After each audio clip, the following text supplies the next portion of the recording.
Hello everyone. माफ़ करिएगा कि मैं जब आप लोगों के सामने आती हूँ कुछ ना कुछ इंसिडेंट हुआ रहता है, लेकिन क्या कर सकते हैं।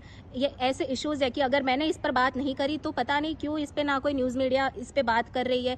किसी से भी अगर इस इंसिडेंट के बारे में पूछूं तो किसी को पता भी नहीं है कि ऐसा कुछ हो चुका है। यानी कि दो स्टूडेंट्स की, अपने भारत के जो भावी भविष्य है, उन दो ऐसे स्टूडेंट की जिन्होंने सुसाइड कर लिया है और जिसके बारे में किसी को नॉलेज ही नहीं है कि उनके साथ हुआ क्या, उन बच्चे और उनकी फैमिली पर क्या बीत रही है। तो मैं आप लोगों को ये इन्फॉर्मेशन देना चाहती हूँ कि दो इंसिडेंट पिछले एक वीक में हुए हैं गुजरात में।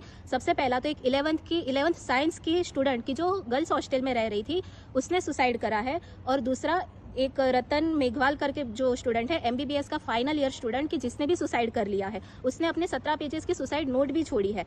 अब बात यहाँ पे ये है, और दोनों ही स्टूडेंट आते हैं एक ऐसे बैकग्राउंड से कि जिस बैकग्राउंड के बच्चे बहुत ही कम यूनिवर्सिटीज तक पहुंच पाते हैं। ये दोनों ही स्टूडेंट्स दलित स्टूडेंट्स थे।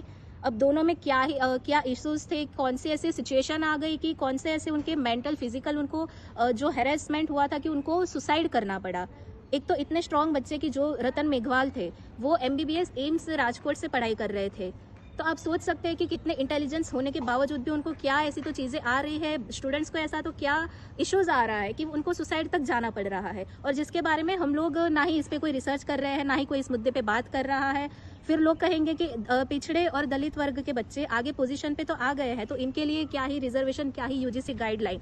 लेकिन लोग ये समझना नहीं चाह रहे कि इनके साथ जो इश्यूज हो रहे हैं उन पे कोई बात क्यों नहीं करना चाहते। इनकी मेंटल कंडीशन, इनकी फिजिकल कंडीशंस, इस पे हम लोग क्यों चुप है। अब सबसे मेन बात ये कि जो रतन मेघवाल जी थे, उन्होंने अपने सुसाइड नोट में क्लियरली लिखा है कि उनके साथ जो हरेसमेंट हो रहा था, मेंटली फिजिकली जो हरेसमेंट हो रहा था, इस पर सिस्टम को ध्यान देना है। और अब आती हूँ मैं यूजीसी गाइडलाइन पे कि जिसका लोगों ने विरोध किया था।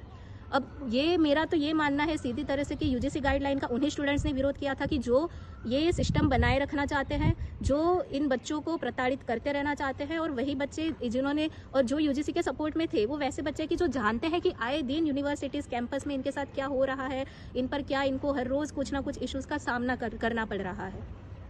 लोग ये बोल रहे होंगे कि आज के टाइम में नहीं होता है कैंपस में जातिवाद या कुछ भी, तो फिर ये जो बच्चे जिन्होंने सुसाइड किया है उनके बारे में आप क्या कहेंगे। ऐसे ही तो सुसाइड नहीं कर, कोई अपनी जान ऐसे ही तो नहीं दे देता होगा।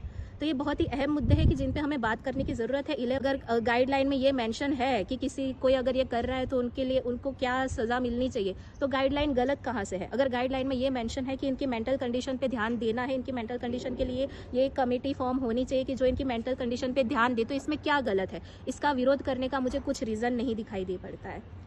तो यही दो बात थी, यही दो इंसिडेंट थे जो मुझे आपसे शेयर करने थे। और हम, मतलब मैं और ख़ास करके हम सब यही चाहते हैं कि अब आगे जाके जो हमने रोहित वेमुला, पायल तड़वी ये नाम फेस किए हैं, अब हम लोग आज के प्रेजेंट टाइम में फेस कर रहे हैं ये हिरल जो 11th साइंस की स्टूडेंट थी जिसने सुसाइड किया, और रतन मेघवाल। तो पता नहीं आगे और कितने ही बच्चे आते जाएंगे जो ना आने चाहिए, जिस पे हमें काम करना है। और बस यही मेरी मंशा थी इसके पीछे की वीडियो बनाने की और आप तक इन्फॉर्मेशन देने की। इस बात पे गौर करिएगा। Thank you.